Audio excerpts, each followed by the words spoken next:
प्रभु यीशु मसीह के मधुर और मीठे नाम में आज दिनांक 30 अक्टूबर दिन गुरुवार को आप सब श्रोताओं का हम हार्दिक स्वागत करते हैं।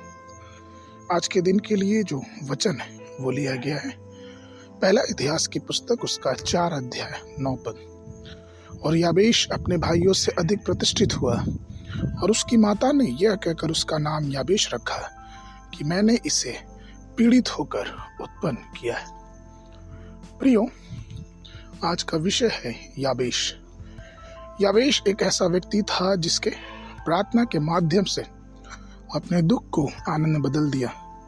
उसने साबित किया कि प्रभु न केवल प्रार्थना सुनते हैं बल्कि उसका उत्तर भी देते हैं। याबेश ने दृढ़ निश्चय किया कि उसने हमारे सारे दुखों और पीड़ाओं को अपने ऊपर ले लिया।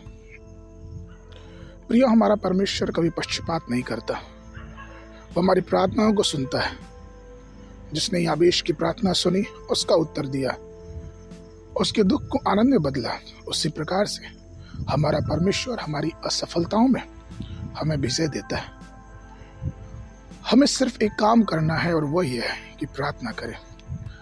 एलिया के विषय में जानते हैं कि किस प्रकार से एलिया भी हम सब के समान सुख दुख भोगी मनुष्य था, लेकिन फिर भी परमेश्वर ने उसकी प्रार्थनाओं को सुना। मरकुस 11:24 में यीशु मसीह ने स्वयं कहा, इसलिए मैं तुमसे कहता हूं कि जो कुछ तुम प्रार्थना करके मांगो और प्रतीत कर लो, तुम्हें मिल गया और तुम्हारे लिए हो जाएगा। क्या आज आप प्रार्थना के लिए तैयार हैं? क्या हम परमेश्वर से यह कहने के लिए तैयार हैं कि जब तक तू आशीष ना दे तब तक मैं तुझे न छोड़ूंगा? याबेश की माँ के दुख का कारण हमें नहीं पता, बाइबल इस विषय में नहीं बताती, लेकिन यह तो सत्य है कि उसकी माँ बहुत दुखी थी, इसलिए उसने उसका नाम याबेश रखा, जिसका अर्थ होता है दुख का पुत्र। हो सके तो शायद उसके पति ने उसे छोड़ा हो, या फिर हो सकता है कि उसके घरों में विपत्ति, बीमारी, महामारी का प्रलोभ आया हो सकता है कि किसी प्रकार से तिरस्कृत की गई हो, कारण जो भी कुछ क्यों ना हो, लेकिन याबेश की माँ ने उसका नाम याबेश इसलिए रखा क्योंकि वो दुखी थी। प्रियो, ये सत्य है कि दुनिया और दुनिया की बातें हमें कभी आनंद नहीं पहुंचा सकती।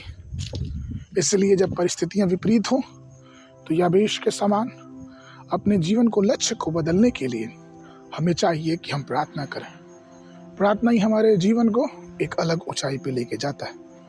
वो परमेश्वर जो हमारे आंसुओं को पोंछता, हमारे जीवन के लक्ष्य को बदलता, वो आज भी जीवित है। इसलिए आइए अपने जीवनों को समझे, जाने और परमेश्वर के अनुग्रह में अपने जीवनों को आगे बढ़ाएं। आगे के मनन के लिए यशायाह नबी की पुस्तक उसका 53 अध्याय 3 पद। वह तुच्छ जाना जाता और मनुष्यों का त्यागा हुआ था।